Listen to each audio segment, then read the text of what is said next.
stupidity of multiculturalism has predictable consequences. The idea that all cultures, ways of thought, ways of thinking, these are all created exactly the same. That has predictably stupid effects. And you can see it across the world in these mass protests on behalf of, the murderous terrorist group Hamas. You mass protests in Vienna, mass protests in Sydney, where people are chanting gay. And yes, mass protests right here in the United States. You're seeing huge protests on campuses across the United States in which a bunch of radical Muslim fundamentalists who back Hamas are joining up with a bunch of fellow traveler left-wingers who believe that they are acting in the name of diversity. I got some jokes here from Owen Benjamin that I want to read about Ben Shapiro. Hey, Candace Owens, unplug this robot before he runs his mouth. Ben Shapiro's cardio is picking up shackles. Shapiro can tell how much change is in your pocket just from hearing a jingle. Shapiro is just mad that Kyrie won't sign his basketball. Back to you, Alex. So there's an inescapable cringe I get when mainstream conservatives talk about fighting the left, but they never seem to actually get to the root of anything. They call out pronouns, drag queens, and inflation, but when it comes to asking deeper questions, like who benefits or what exactly are we conserving, suddenly it's radio silence, or worse, it's just a lecture about Judeo-Christian values and free markets. The Daily Wire is the crown jewel of what I call the conservative containment zone. It's flashy, it's well funded and very well produced, and it's designed to make sure you never go off the reservation. They sell you rage, but only within pre-approved talking points. Ben Shapiro, Matt Walsh, Michael Knowles, Andrew Klavan, they're not leading people to the truth.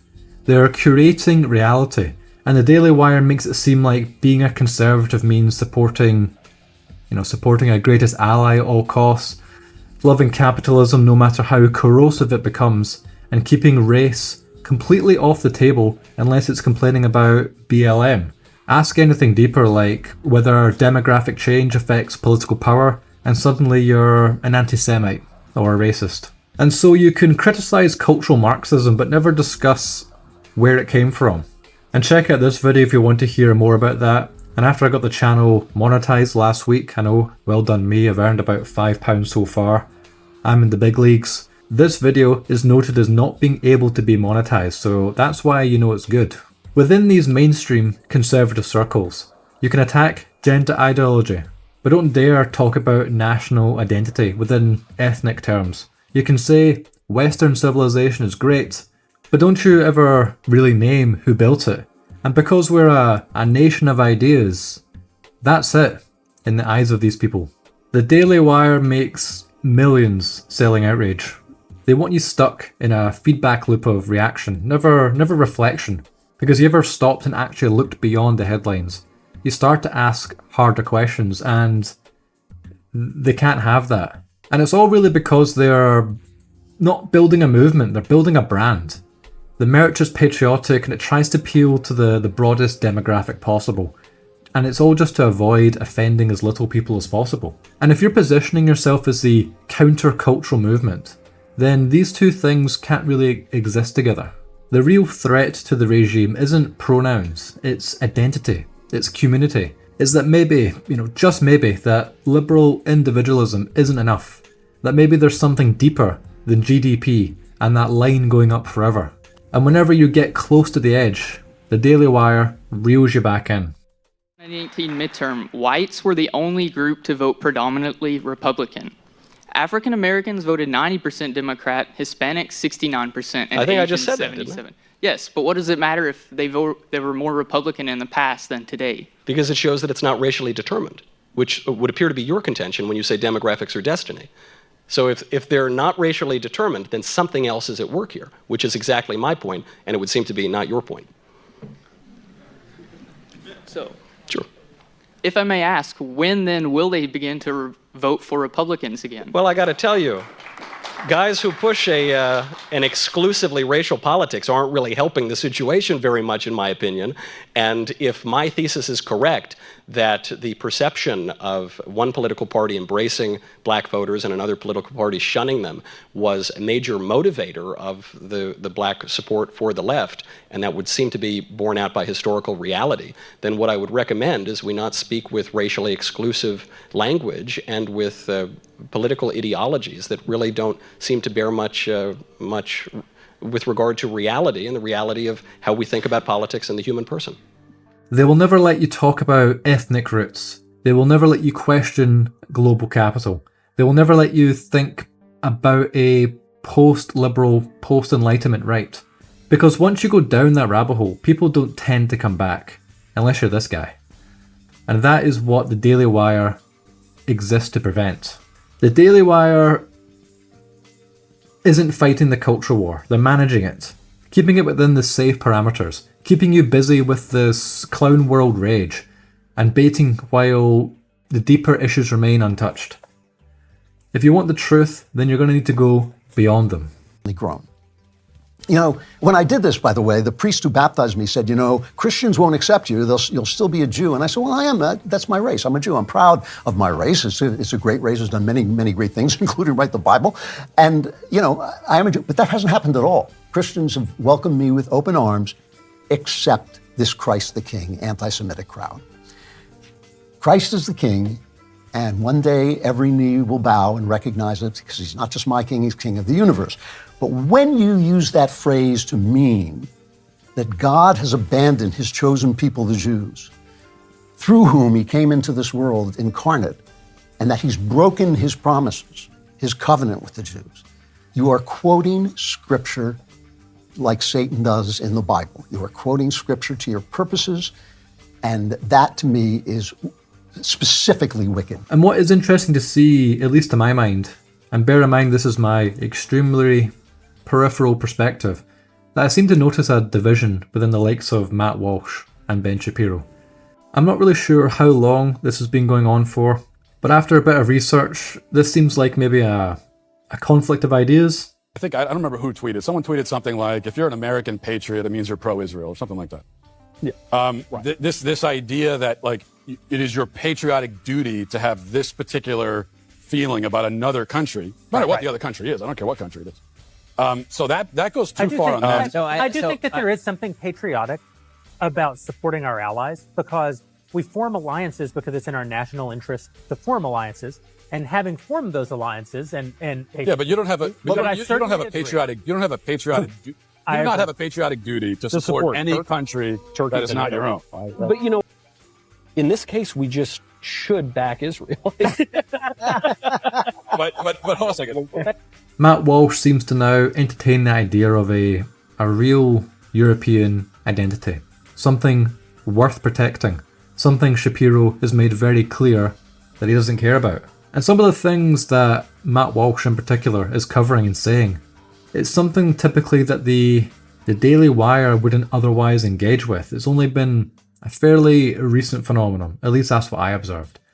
And in my opinion, considering this shift in the right-wing paradigm that's becoming more apparent, it's something that Shapiro can't just ignore or ridicule away. So Matt Walsh is the weapon the Daily Wire used to utilise further gatekeeping measures. Because the likes of Shapiro can't effectively spin this identity movement happening within the right. So maybe Matt Walsh is he's a necessary asset within the Daily Wire to cultivate these feelings. It's hard to say, but it's worth considering. Maybe he really is stepping out with the reservation, just as there was that drama with Candace Owens departing. And while I haven't really bothered to review that again to see exactly what all that was about, it shows that the Daily Wire, it's not invincible. And isn't the Daily Wire going bankrupt? You know, coincidentally, after the US aid funding across many groups is now cut. I'm sure it's just a coincidence, or maybe just a clever Shapiro trick to avoid tax. Who knows? Who really cares? Now moving on into the UK. GB News, within the UK, it plays the exact same role, just with different accents and, Union Jacks. They brand themselves as the anti-BBC, the rebel upstart, the voice of the silenced British majority. But if you watch closely, you'll see they have a similar controlled opposition strategy at work. Every night it seems to be the same story. You've got woke this and migrant that. Isn't this all just crazy? Everyone, grow up. If you don't want to shop at whatever it is, don't shop there. If you don't want to watch this or if you don't want to buy that, just don't buy it, don't watch it. Grow up trying to dictate what everybody else can and cannot spend their life doing, buying, watching, eating. You're pathetic. That's what I say to you. The anger's often justified, but where does it go? It doesn't really seem to go anywhere. It just loops. You watch, you nod, you get mad, you tune in again, and you get the same story again next week or the very next night. GB News, like the Daily Wire, it seems to thrive on outrage without real a desire for a different outcome. They identify symptoms but never touch the system. They'll criticise mass migration but not liberalism itself. They'll laugh at identity politics but they'll never champion an authentic British or European identity rooted in blood, soil and tradition. They'll bash globalism, but only to pivot back to free markets and individual liberty. So what do they actually offer in return? They offer this vision of common sense. And that's it. Common sense conservatism. And really, it doesn't really mean anything. It's just another empty slogan. It's just a cope for people who sense something is wrong, but are told to never think too hard about what or why. So both the Daily Wire and GB News are, in my opinion, sort of containment operations. They allow you to get mad at the symptoms of a dying liberal order, but never offer a real path to something beyond it. They never talk about real community, rootedness, tradition, or identity, because these things threaten their sponsors, their platforms, and their careers, really. Even Nigel Farage very recently, after Keir Starmer, who, he's just pivoting to what he thinks the public wants to hear, and it's just obviously you can't trust him. And he pivoted to a more hardline, British identity, anti-immigration approach. And Farage shoots him down, saying, oh, this is more, sentiments from Enoch Powell, and we can't have that. But that's exactly what people want when they vote for reform. And it's very clear that's not what they're going to get if they do vote for reform, sadly. That unless some drastic change happens, large parts of many of our cities will, by the beginning of the next century, be occupied by a population which has nothing in common with the people of this country. And so GB News just keeps you plugged into the same old political hamster wheel. Vote Tory, or in this case now, vote Reform, or if you're in the US, to vote Republican. And this is just it just rinses and repeats. Meanwhile, the culture collapses, the demographic shift accelerates, the homeland becomes unrecognisable, and then they sell you hope in 30-minute segments, book deals, and subscription tiers. On a positive note, despite the flaws as a gatekeeper, GB News has played a role in nudging the Overton window within the UK, especially on issues that were once untouchable within UK mainstream political discourse. Wow. Hello everybody. It's tense everywhere. This is going to sound awful to people who are just watching. I don't mean any disrespect to anyone who's here, but the smell is absolutely overpowering. You've got people on top of each other. By far and away, the biggest takeaway is that they think Britain is a land paved with gold. Do you think that they give you money in England? Yes. Right. Yes, but I think they are give me England. They are give me money. You can help me anything. I can need it. Why should English people pay for you to have a house? Maybe they give me house. They give me anything I can need. They give me. So, why aren't we telling them that there is nothing for them here? Now let's be fair. GB News, for all its limitations, it has opened up a space in the public conversation that didn't exist 10 years ago. Before they arrived, it was just unthinkable to openly criticise immigration policies, question the gender ideologies, or point out media double standards without being smeared as a crazy person. They have given people a platform who were completely frozen out by the current legacy media. They've normalised some level of scepticism of lockdowns, challenging this climate narrative, and they've given airtime to, really I can argue, the silent majority who's been politically homeless. And this shift does matter. Before GB News, many of these issues they were stuck on the margins, the domains of, internet forums and just obscure YouTube channels. But now they've been discussed by MPs, they're actually debated in Parliament, and it's echoed in the living rooms of many homes across the country. Madam Deputy Speaker, today is, I'm afraid, just another stage in the cycle of political deceit.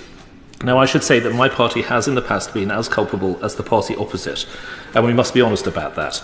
Immigration policy must be not just about who comes here, but about who we decide must leave. People here on time-limited visas must be told to go. People who refuse to accept our culture and way of life must leave, and people who have broken the law and those who take out less than they put in must be thrown out. We're going to need to ensure vast numbers of removals and deportations in the years ahead. In a way, GB News has helped at least soften the terrain.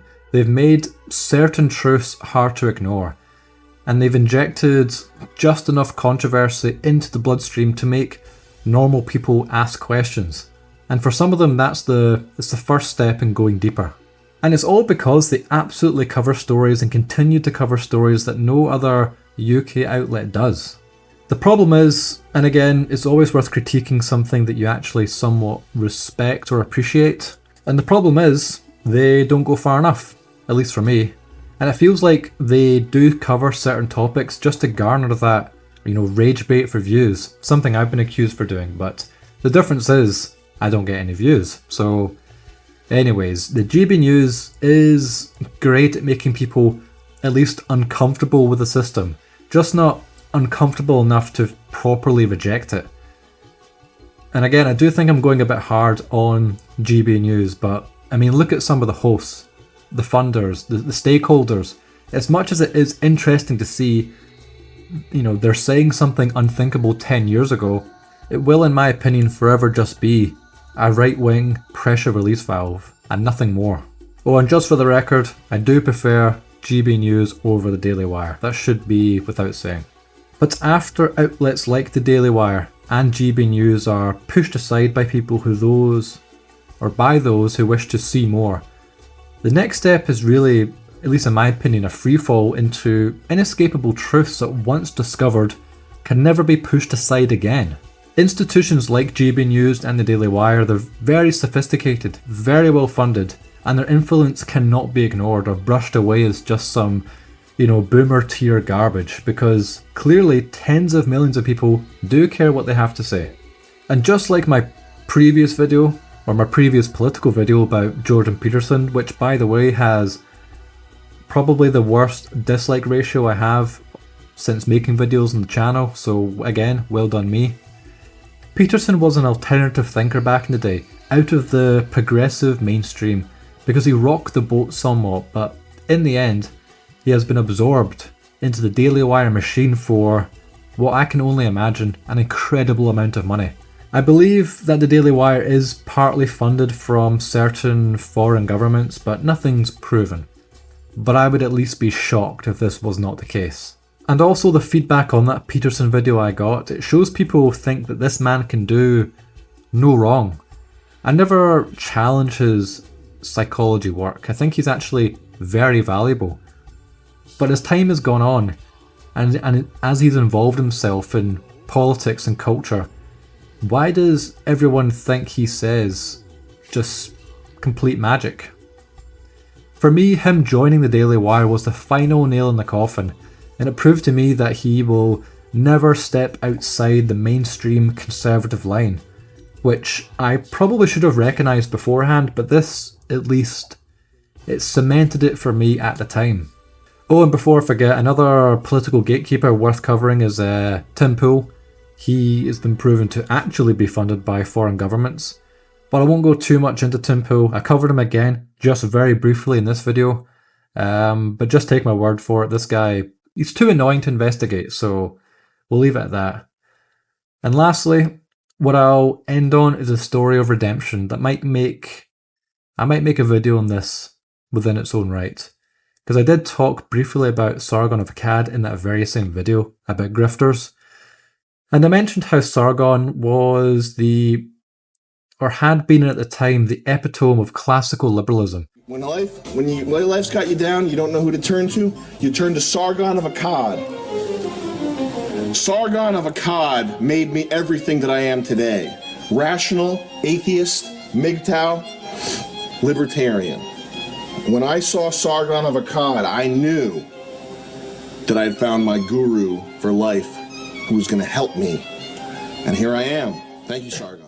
And while my views evolved beyond the sort of 2013 Gamergate paradigm he was stuck in, I didn't say I stopped liking him, I just parted ways, if you will. But after making that video, and I had seen some of his recent work with his media organisation, the Lotus Eaters, I must say I'm very impressed. I do enjoy the content, and it doesn't even feel like containment, at least to the extent of what you can say on YouTube. And Lotus Eater channels, I don't know if all of them are, but at least a few of them are now completely demonetized by YouTube, so they must be doing something right. And if this Sargon of Akkad redemption arc is something worth exploring, then let me know down below. That could be quite fun to go into. But in the meantime, do the thing the algorithm likes, and again, until next time.